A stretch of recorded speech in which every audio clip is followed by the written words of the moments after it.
नमस्कार, मैं हूं शाहरुख खान। आप देख रहे हैं देश की बात। हरियाणा में सूरजमुखी के लिए एमएसपी की मांग को लेकर किसान प्रदर्शन कर रहे हैं। उन्होंने दिल्ली चंडीगढ़ नेशनल हाईवे को जाम कर दिया है। किसान आंदोलन के चलते ट्रैफिक रूट डायवर्ट किया गया है। कुरुक्षेत्र में महापंचायत के बाद किसानों ने पिपली में NH-44 को जाम कर दिया। दो मांगे हैं किसानों की।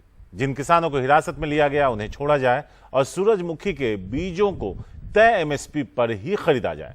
दिल्ली से चंडीगढ़ से करनाल, दिल्ली चंडीगढ़ से हिसार, ये सभी रास्ते प्रभावित हुए हैं और इनके लिए रूट डाइवर्ट किया गया है। जो लोग भी इस रास्ते पर सफर कर रहे हैं उनके लिए परेशानियां मौजूद हैं। रमनदीप मान है, माफ कीजिएगा, जो किसान नेता हैं इस वक्त, उनके पास चलते हैं। मान साहब, मेरा सवाल आपसे पहला यही था, क्या सरकार ने पहले वादा किया था कि सूरजमुखी के लिए हम आपको एमएसपी देंगे या ये तय रेट पे खरीदेंगे, जो अब वो नहीं कर रही, जिसकी वजह से आप आंदोलन कर रहे हैं? जी देखिए, ऐसा है कि जो एमएसपी होता है उसमें ये तो क्वेश्चन ही अराइज नहीं होता कि हमको गवर्नमेंट प्रॉमिस करेगी। जो एमएसपी है, it is announced by the government. ये जो सीएसीपी होती है, it is announced by the ये जो थी गवर्नमेंट की आपको आपके हाथ में इतना एमएसपी आएगा। तो इसमें ये ऐसी नहीं होती कोई बात कि हमने एमएसपी बोल दिया और उसके बाद अगर हमने प्रॉमिस नहीं किया तो हम आपको एमएसपी नहीं देंगे। एमएसपी का यही होता है मतलब कि अगर अनाउंस किया है तो फार्मर को इतने पैसे मिलने चाहिए। तो मान साहब, लेकिन खबर यह है कि सरकार ने कहा था कि हम 6400 रुपए के रेट पे खरीदेंगे। आपका आरोप है कि 3000 से 3500 पर बेचने को आप मजबूर हैं। इसमें कितनी सच्चाई है? देखिए, आप हमको हमारा जो एमएसपी है 6400 रुपीज क्विंटल, वो आप आज दे दो, अभी दे दो और हम सारे यहां से उठ के चले जाएंगे। मतलब एक सेकंड नहीं लगेगा। कुछ दिन पहले भी आप लोग हाईवे पे थे, जहां पुलिस ने बर्बरता के साथ लाठीचार्ज भी किया था आप लोगों पर, और कई नेता और किसान जो हैं वो गिरफ्तार हैं। उसके बाद क्या सरकार से कोई बात हुई, और कोई बात हुई तो क्या कुछ निकलकर हल सामने नहीं आया? जी देखिए, ऐसा है, ये जो हुआ था लाठीचार्ज हुआ था 6 तारीख को। उसके बाद आज हमारी यहाँ पे रैली थी।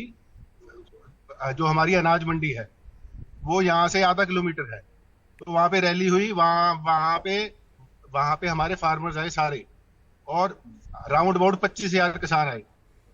उसके बाद ये जब हरियाणा गवर्नमेंट ने देखा कि भी इतनी स्ट्रेंथ में भी फार्मर्स आए हैं, तो उन्होंने हमको बोला कि यहाँ पे सीएम साहब आए हुए हैं करनाल में, और वो आपको बोल रहे हैं कि आप आओ और आप हमारे साथ बात करो।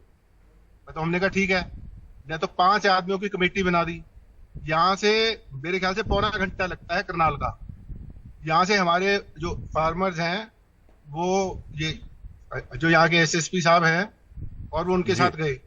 और जब उनके पास गए तो वहां पे उनको ऐसा बोला कि सीएम साहब तो already like he has left for Chandigarh. तो हम तो बात करना चाह रहे थे, और उन्होंने इनवाइट भी किया। और जब ये हमारे फार्मर्स वहां पे पहुंचे तो उनको बोलते जी वो तो already he has left for Chandigarh. तो हमारी ऐसी कोई इच्छा नहीं है कि हाईवे को रोक के आम आदमियों को वो जो तंग करें, लेकिन ये बात ही नहीं करना चाहते। रमनदीप मान जी, आपका बहुत बहुत शुक्रिया। तो मान साहब का साफ कहना है कि हमें एमएसपी दीजिए, हम उठकर यहां से चले जाएंगे। आगे बढ़ते हैं। दिल्ली में फिलहाल के लिए बाइक टैक्सी बंद हो गई है। सुप्रीम कोर्ट ने दिल्ली हाईकोर्ट के अंतरिम आदेश पर रोक लगा दी, जिसके बाद फिलहाल के लिए दिल्ली में बाइक टैक्सी नहीं चल सकेगी। दरअसल दिल्ली सरकार ने फरवरी में बाइक टैक्सी परिचालन पर यह कहते हुए रोक लगा दी थी कि इनके पास कमर्शियल सेवा देने का लाइसेंस नहीं है। ऐसे में दोपहिया वाहन को टैक्सी के तौर पर इस्तेमाल करना गैर कानूनी है। कैब एग्रीगेटर ओला, उबर और रैपिडो जैसी कंपनियां इसके खिलाफ दिल्ली हाईकोर्ट गई थी, और दिल्ली हाईकोर्ट ने कैब एग्रीगेटर कंपनियों को राहत देते हुए अंतरिम आदेश दिया था कि जब तक दिल्ली सरकार बाइक टैक्सी के लिए पॉलिसी नहीं बना लेती, तब तक दिल्ली में बाइक टैक्सी सेवा जारी रहेगी। दिल्ली सरकार ने इस फैसले को सुप्रीम कोर्ट में चुनौती दी, और सुप्रीम कोर्ट ने दिल्ली हाईकोर्ट के अंतिम आदेश पर रोक लगाते हुए कहा कि बिना लाइसेंस कमर्शियल सेवा नहीं दी जा सकती। शरद शर्मा है हमारे साथ इस बारे में ज्यादा बात करने के लिए। सीधे शरद के पास चलते हैं। शरद, कोर्ट में क्या हुआ ये हम बता रहे थे। 2 सवाल हैं जो आपस में जुड़े हुए हैं। पहला कि दिल्ली सरकार सैद्धांतिक रूप से जो खबर है उसके हिसाब से तैयार है कि आप बाइक टैक्सी चलाइए, लेकिन उससे पहले हम आपको पॉलिसी बना के देते हैं। एक तो यह है, इसका जवाब दे दीजिए, क्या सरकार उस पर तेजी से काम कर रही है? दूसरा, इससे कितने लोग जुड़े होंगे जिनका रोजगार इससे, जिनका घर इससे चलता होगा? देखिए, दिल्ली सरकार ने कोर्ट के अंदर ये कहा भी है, सुप्रीम कोर्ट में ये कहा है कि वो पॉलिसी पे काम कर रही है और 31 जुलाई तक पॉलिसी आ जाएगी। जहां तक हमने भी कोर्ट से पहले की हमारे पास जानकारी है वो ये है कि पॉलिसी तो तैयार कर दी है, ड्राफ्ट पॉलिसी है, पब्लिक में डाली हुई है कमेंट्स के लिए, क्योंकि ये प्रोसेस होता है। इसके बाद ये सारे सजेशन लेकर और सरकार अप्रूव करके एलजी के पास भेज देगी। तो अभी ये कहना है दिल्ली सरकार का कि 31 जुलाई तक वो पॉलिसी बना लेंगे और उसके बाद उस पॉलिसी के आधार पर तत्काल जो है लाइसेंस दे दी जाएंगे। हालांकि तत्काल ना भी माने, क्योंकि होने में समय लगता है, लाइसेंस की प्रक्रिया होती है, लेकिन दिल्ली सरकार का कहना है कि जल्द ही वो पॉलिसी लेकर आने वाले हैं और उसके तहत जो है वो लाइसेंस देंगे। और तभी जो है ये जो कमर्शियल सेवा है जिसके तहत बाइक या चाहे टू व्हीलर हो चाहे वो मोटरसाइकिल हो, इसके इनको टैक्सी के तौर पर जो यूज किया जा रहा है, ये तभी मान्य हो सकेंगे। एक कोई मोटा आंकड़ा तो नहीं है जिसके आधार पर हम ये कह सकें कि कितने लोग हैं, लेकिन उबर ने आज ये जरूर दावा किया है कि करीब 35,000 ड्राइवर हैं उसके पास में जो इस बिजनेस से जुड़े हुए हैं। तो हम ये मान सकते हैं कि करीब करीब 1 लाख लोग हो सकते हैं जो एक अंदाजे के मुताबिक जो इस बिजनेस से जुड़े हुए हैं। लेकिन ये एक बिजनेस ऐसा है या ये काम ऐसा है, जैसे मैं अभी एक बाइक टैक्सी वाले से मिला तो उसको जब ऐसा लगा कि काम नहीं चल रहा है, उसके पास नौकरी नहीं है, तो उसने उसके पास एक बाइक तो थी ही, तो उसने उसको जो है टैक्सी के तौर पर इस्तेमाल करना शुरू कर दिया। तो ये जो आज का फैसला है ये न सिर्फ उबर, ओला और रैपिडो ऐसी कंपनियों के लिए झटका है, बल्कि उन लोगों के लिए भी झटका है जो इस काम को एक आजीविका कमाने के तौर पर देख रहे थे। और आम लोगों के लिए ये इस तौर पर झटका है कि उनके पास से एक सस्ती सवारी का विकल्प जो है वो चला गया है, क्योंकि कार में आप जाते हैं तो अच्छा खासा महंगा पड़ता है, और अगर आप बाइक पे जाते हैं तो आपको ये एक सस्ता विकल्प जो है दिखाई देता है। शुक्रिया शरद इस पूरे अपडेट के लिए आपका। चक्रवाती तूफान बिपरजॉय जो अरब महासागर में उठ रहा है वो पहले पाकिस्तान के समुद्री तट की तरफ बढ़ रहा था, लेकिन अब उसकी दिशा थोड़ी बदल गई है और थोड़ा पूरब की ओर मुड़कर यह साइक्लोन उत्तरी गुजरात तट की तरफ बढ़ रहा है। यह तट से 15 जून को टकराएगा, ऐसा अब तक अनुमान है। इसने दिशा बदली है और साथ साथ गति भी।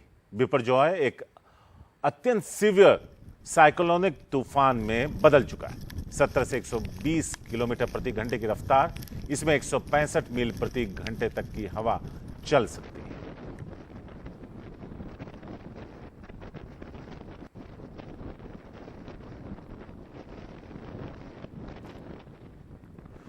सोहित मिश्रा हैं हमारे साथ, इस बारे में ज्यादा अपडेट के साथ उनके पास चलते हैं। सोहित, हमने वो तस्वीरें भी देखी जो आपने मुंबई के समुद्र की दिखाई थी जहां ऊंची लहरें उठ रही थी। अभी वहां का मौसम कैसा है और इस पर यानी इस साइक्लोन पे और क्या अपडेट्स हैं आपके पास?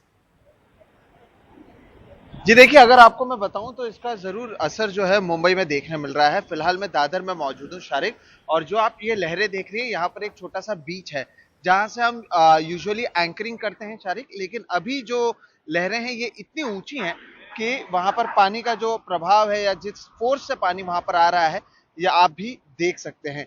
और इसी के चलते अगर मुंबई की बात करें तो मुंबई में भी भले यहाँ पर डायरेक्ट असर ना हो, लेकिन जिस तरह से साइक्लोन बिपरजॉय मुंबई के करीब से गुजर रहा है, और इसका कल भी हमने असर देखा कि 540 किलोमीटर मुंबई से पश्चिमी की तरफ तो वो था, साइक्लोन जा रहा था, लेकिन उसका असर साफ तौर पर देखने मिला। ऐसे में एनडीआरएफ की 2 एडिशनल टीम को मुंबई में एज अ प्रिकॉशनरी मेजर रखा गया है।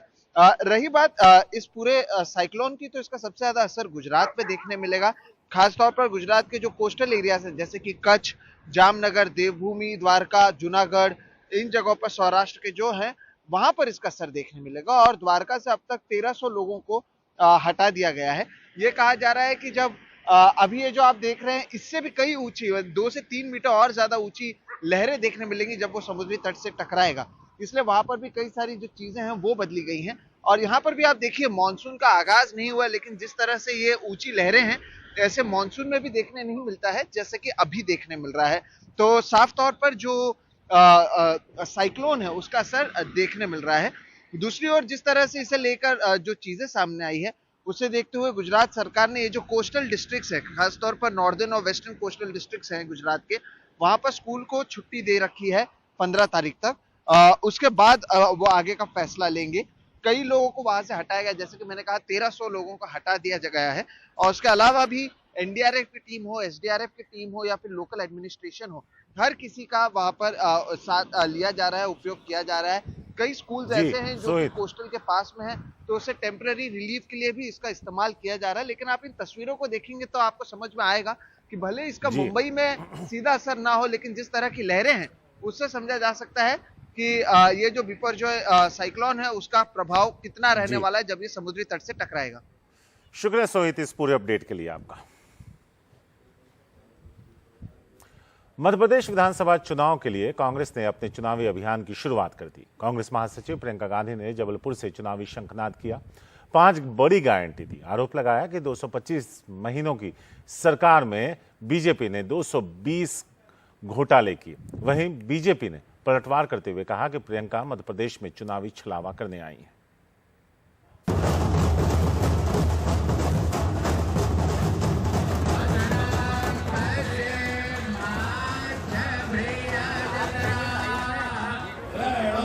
मंत्रोच्चार और वैदिक रीति से कांग्रेस महासचिव प्रियंका गांधी ने ग्वारी घाट में नर्मदा आरती की। मैं आज ये संकल्प लेती हूँ कि मां नर्मदा जी के पवित्र जल में। फिर मध्य प्रदेश की जीवन रेखा को साफ रखने का संकल्प लिया।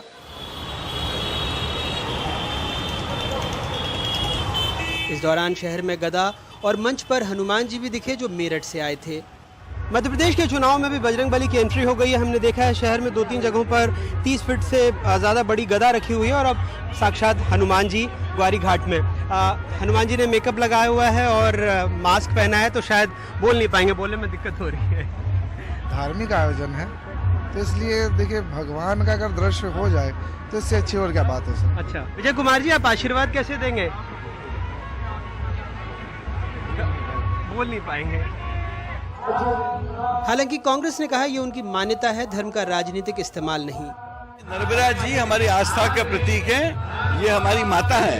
यहाँ हमारे बुजुर्गों के और फैमिली मेंबर्स का अस्थि विसर्जन होता है, तो यहाँ से अगर हम अपना चुनाव का बिगुल बजाते हैं प्रार्थना के साथ, इससे बड़ी चीज और क्या हो सकती है। बजरंगबली और गदा भी दिख रहे हैं पूरे। अरे ये तो नर्मदा का आकार है भाई।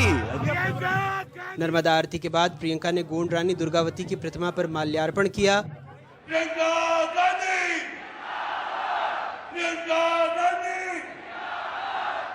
फिर शहीद स्मारक मैदान में सभा को संबोधित किया। 5 बड़ी गारंटी दी, शिवराज सरकार पर हमला बोला। हर महीने महिलाओं को 1500 रुपए प्रति माह दिलवाया जाएगा। गैस का सिलेंडर 1000 रुपए का नहीं, 500 रुपए का आपको मिलेगा।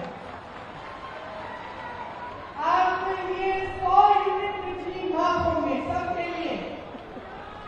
200 यूनिट बिजली बिल की हाफ होगी, मतलब आधी। हम मध्य प्रदेश में नहीं पुराना पेंशन लागू करेंगे। जो किसान कर्ज माफ करने का काम हमने शुरू किया था उसको पूरा करेंगे और जो बचे हुए किसान हैं उनका ऋण माफ किया जाएगा। इधर मुख्यमंत्री शिवराज सिंह चौहान ने 2 दिन पहले जबलपुर में ही कांग्रेस के नारी सम्मान में 1500 रुपए महीने पर दहला मारते हुए कहा था कि वो लाडली बहना में 1000 रुपए नहीं बल्कि धीरे धीरे 3000 रुपए हर महीने देंगे। मैंने कहा था 1000, तो 1000 आज दे रहा हूं कि नहीं? अरे जोर से बोलो। और अब मैंने कहा है कि धीरे धीरे बढ़ा के 3000 करूंगा, तो 3000 भी अपनी बहनों दूंगा। उम्मीद थी कांग्रेस पलटवार करेगी, लेकिन प्रियंका ने कहा वो वोट मांगने नहीं बल्कि मतदाताओं को जागरूक बनाने आई हैं। हालांकि पलटवार बीजेपी ने किया।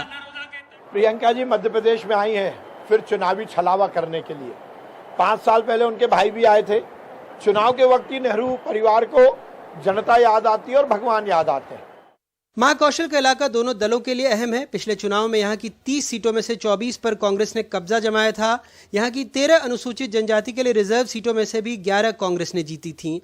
ऐसे में कांग्रेस को अपना गढ़ बचाने और बीजेपी को उसे अपना बनाने की चुनौती है। जबलपुर हरिशंकर परसाई जी का भी शहर है, जिन्होंने कभी लिखा था, जब धर्मशास्त्र अर्थशास्त्र के ऊपर चढ़ बैठता है तो गोरक्षा आंदोलन का नेता जूतों की दुकान खोल लेता है।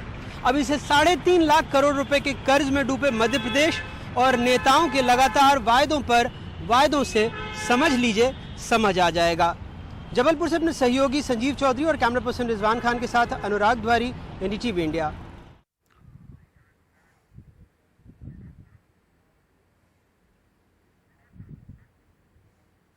कर्नाटक में कांग्रेस सरकार ने अपने 5 चुनावी वादों में से एक और वादे को अमली जामा पहना दिया। कर्नाटक की महिलाओं के लिए पूरे राज्य में मुफ्त बस सेवा। महिलाएं खुश हैं, लेकिन सवाल ये उठ रहा है कि इसके लिए सरकार धनराशि कहां से लाएगी। लक्ष्मी बहुत खुश है। बेंगलुरु से तकरीबन 200 किलोमीटर दूर चित्रदुर्गा जाने के लिए 185 रुपए भाड़े के लगते थे, लेकिन अब यह सफर उनके साथ उनकी बच्चियों के लिए भी बिल्कुल मुफ्त है। मुझे बहुत खुशी है, सब फ्री हो गया है, मेरे आने जाने का खर्च बच गया है, मैं बहुत ही खुश हूँ। कर्नाटक की सभी स्थानीय महिलाओं और सभी छात्रों के लिए बस यात्रा 11 जून से मुफ्त हो गई। बस आपके आधार कार्ड पर कर्नाटक का पता होना चाहिए। आधार कार्ड चेक करके टिकट दे रहे हैं। मैं जहाँ जा रही हूँ वहाँ का किराया 400 के आसपास था। फ्री हो गया है तो मैं बहुत खुश हूँ।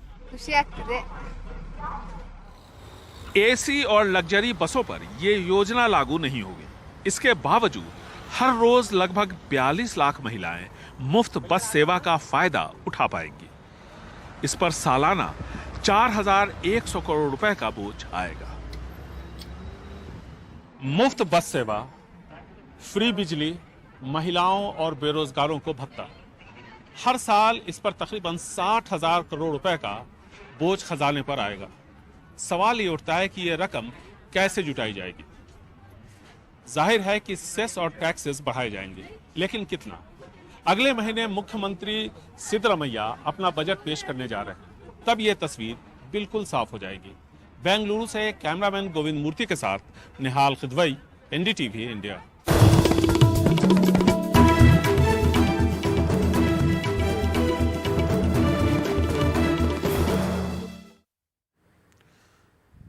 कोविन पोर्टल से डेटा लीक के आरोपों पर सरकार का बयान आया है, जिसमें उसने कहा है कि कोविन पोर्टल पूरी तरह सुरक्षित है।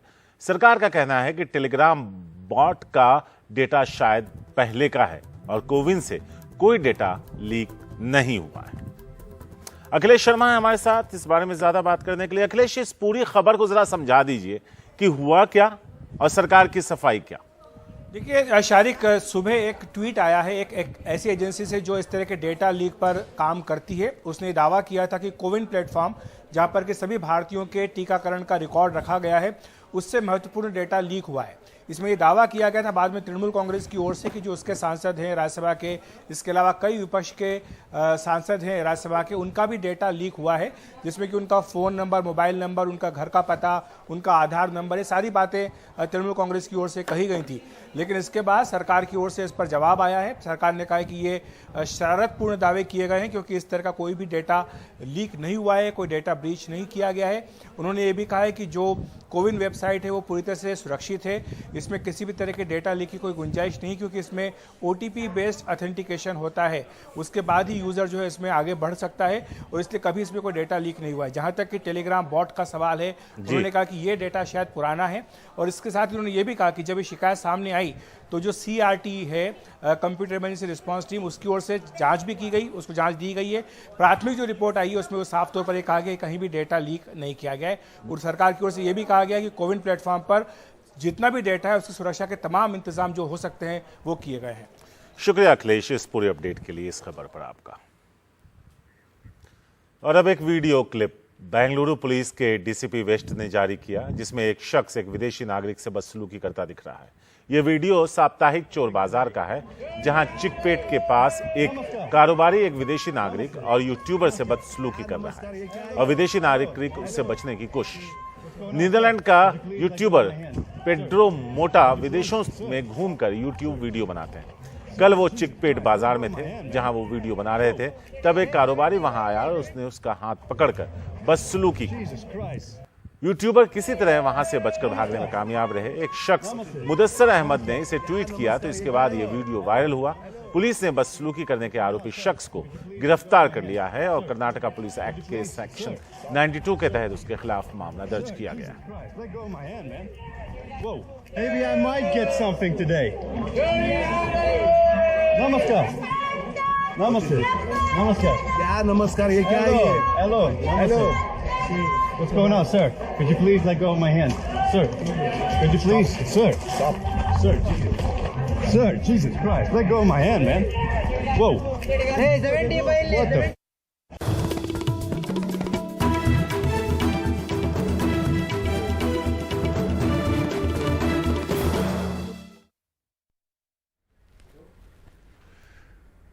केंद्र सरकार और बिहार सरकार में एक बार फिर एक दूसरे के बीच एम्स के निर्माण को लेकर ठन गई है। बिहार सरकार ने दरभंगा में इस एम्स को बनाने के लिए जिस जमीन का चयन किया, उसको केंद्रीय स्वास्थ्य मंत्रालय की एक टीम ने निरीक्षण कर कई बिंदुओं पर एम्स बनाने के लिए अनुपयुक्त पाया और राज्य सरकार से नए भूभाग का चयन कर नया प्रस्ताव भेजने के लिए पत्र लिखा है। सोगन बाईपास में आपको हम जमीन देंगे, वो लगभग 26 फीट गहरा है। तो स्ट्रक्चरल और इंजीनियर के माध्यम से, क्योंकि पुल के तरह यहाँ भी ध्वस्त नहीं करना है ना, देखिए वो पूरे तरफ पानी के स्रोत पर वो जमीन है, तो इंजीनियरिंग सेक्टर के माध्यम से कोई निर्देश आया होगा। भारत सरकार का स्पष्ट मानना है कि जहाँ जमीन मिले वहाँ एम्स बनाया जाए।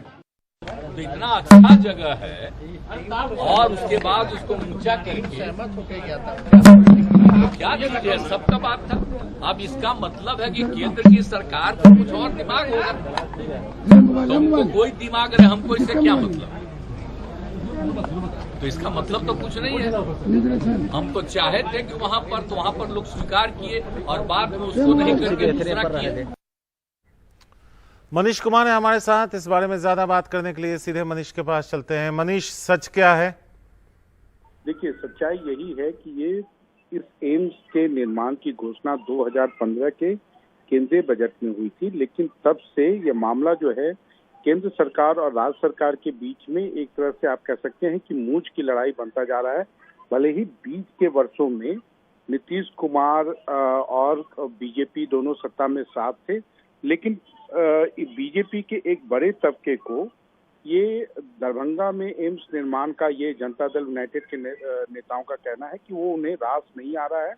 हर नेता जो है वो अपने अपने क्षेत्र में इस दूसरे एम्स को ले जाना चाहता था, लेकिन नीतीश कुमार दरभंगा में ही इसके निर्माण को लेकर अड़े हुए हैं। और इस बार भी जो केंद्रीय स्वास्थ्य मंत्रालय की जो टीम ने रिपोर्ट दी है, जनता दल यूनाइटेड के नेताओं की बात माने तो उनका कहना है कि ये रिपोर्ट भी जो है जिस स्थल का चयन किया गया उसको जो खारिज किया गया है, वो भी एक बीजेपी के एक बड़े तबके के नेताओं के दबाव में ये रिपोर्ट दी गई है, जिससे कि इसके निर्माण की पूरी योजना जो है वो खटाई में पड़ जाए। और आज भी जो नीतीश कुमार का जो तेवर था, उससे तो सारिक यही लगता है कि नीतीश कुमार अब कम से कम 2024 के लोकसभा चुनाव के परिणाम आने तक फिलहाल वो कोई, जैसा कि केंद्रीय स्वास्थ्य मंत्रालय ने उन्हें वैकल्पिक भूमि देने का जो आग्रह किया है, उस पर वो शायद ही अब विचार करें, क्योंकि उन्होंने आज 2 बार इस बात को दोहराई कि देखिए, दिल्ली में सरकार अगर बदलेगी तो बिहार में काफी विकास होगा। तो शायद उन्होंने एक तरह से मन बना लिया है कि फिलहाल वो इस एम्स के निर्माण के लिए जिस प्रकार से केंद्र जो है उनसे जमीन मांग रही है या जो वैकल्पिक जमीन मांग रही है, उस पर वो विचार करने के लिए तैयार नहीं है। शुक्रिया मनीष इस पूरी खबर के लिए आपका। रविवार शाम महाराष्ट्र के पुणे स्थित आलंदी में वारकरी भक्तों पर पुलिस की ओर से हुई कार्रवाई के बाद अब महाराष्ट्र की सियासत गर्मा गई। दरअसल मंदिर में प्रवेश को लेकर वारकरी समाज और पुलिस के बीच हुई बहस के बाद पुलिस ने वारकरी भक्तों पर कार्रवाई की, जिसके बाद अब विपक्ष ने पुलिस की ओर से की गई कार्रवाई पर सरकार पर सवाल उठाया। पुणे जिले के आलंदी कस्बे में वारकरी भक्तों की संत ज्ञानेश्वर महाराज समाधि मंदिर में जब भीड़ इतनी ज्यादा बढ़ गई, तब पुलिस को इस तरह से कार्रवाई करनी पड़ी। पंढरपुर की सालाना आषाढ़ी एकादशी तीर्थ यात्रा की शुरुआत बरसों से आलंदी से होती है। पुलिस का दावा है कि इस साल मंदिर में 75 लोगों को प्रवेश दिया जाना था, लेकिन सैकड़ों की तादाद में वारकरी इस मंदिर में घुसने की कोशिश कर रहे थे। पुलिस की कार्रवाई पर सवाल उठाते हुए विपक्ष ने आरोप लगाया कि बरसों से चली आ रही इस प्रथा में पहली बार किसी ने वारकरी भक्तों पर लाठीचार्ज किया है।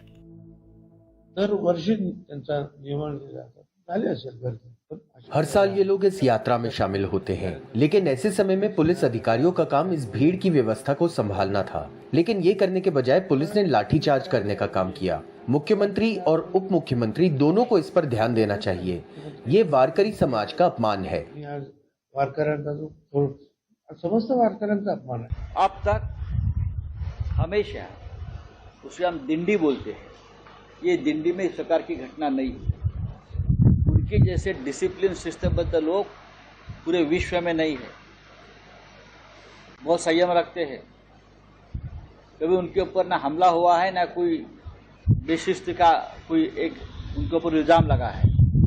लेकिन कल इतिहास में पहली बार फडणवीस और शिंदे सरकार की पुलिस ने आळंदी में, जहाँ से यात्रा की शुरुआत होती है, वहाँ जिस तरह से अमानुष अमानवीय पद्धति से लाठीचार्ज किया है, वो महाराष्ट्र की परंपरा को शोभा नहीं देता। ये जो दिंडी है, ये वारी है जिसे हम बोलते हैं, ये महाराष्ट्र की अस्मिता है, महाराष्ट्र की पहचान है। विपक्ष के आरोपों का जवाब देते हुए उप मुख्यमंत्री देवेंद्र फडणवीस ने दावा किया कि पुलिस ने वारकरी भक्तों पर लाठीचार्ज नहीं किया और केवल हालात को काबू में लाने के लिए कार्रवाई की। पहली गोष्ट तर लाठीचार्ज झालेला नाही, मात्र तिथे पहली बात तो यह है कि लाठीचार्ज नहीं हुआ है, वहाँ केवल धक्का मुक्की हुई है। सच बात यह है कि पिछले साल वहाँ भगदड़ जैसा माहौल हो गया था और महिला भी जख्मी हुई थी। मंदिर में जहाँ 75 लोगों को जाने की अनुमति थी, लेकिन और भी कई वारकरी थे जो अंदर जाना चाहते थे। 400 से 500 वारकरी अंदर जाने के लिए बैरिकेड तोड़ रहे थे। पुलिस को भी चोट आई है। त्या ठिकाणी बॅरिकेड तोडून आत घुसण्याचा प्रयत्न केला, त्यावेळेस त्यांना थांबवण्याचा प्रयत्न झाला। मुळातच याच्यामध्ये काही पोलिसांना देखील थोडं लागलं आहे। सदियों से वारकरी समाज देहू और आळंदी से वारी की शुरुआत करते हैं। संत तुकाराम और संत ज्ञानेश्वर की पादुकाओं को लेकर वारकरी पंढरपुर जाते हैं। इस वारी में सभी बिरादरियों के लाखों लोग शामिल होते हैं और इसकी महाराष्ट्र में काफी अहमियत है। ऐसे में पुलिस की ओर से की गई कार्रवाई अब सवालों के घेरे में है। मुंबई से सोहित मिश्रा, एनडीटीवी इंडिया।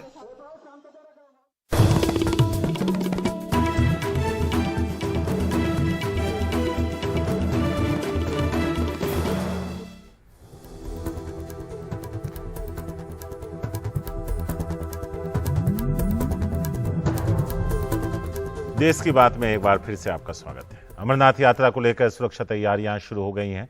62 दिन की यात्रा के लिए लखनपुर बॉर्डर से लेकर पवित्र गुफा पर जमीन से लेकर आसमान तक से नजर रखी जा रही है।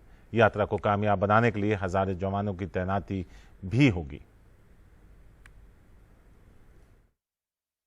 अमरनाथ यात्रा पर आतंकी हमले का अंदेशा रोकने के लिए सुरक्षा बलों की तैनाती शुरू हो गई है।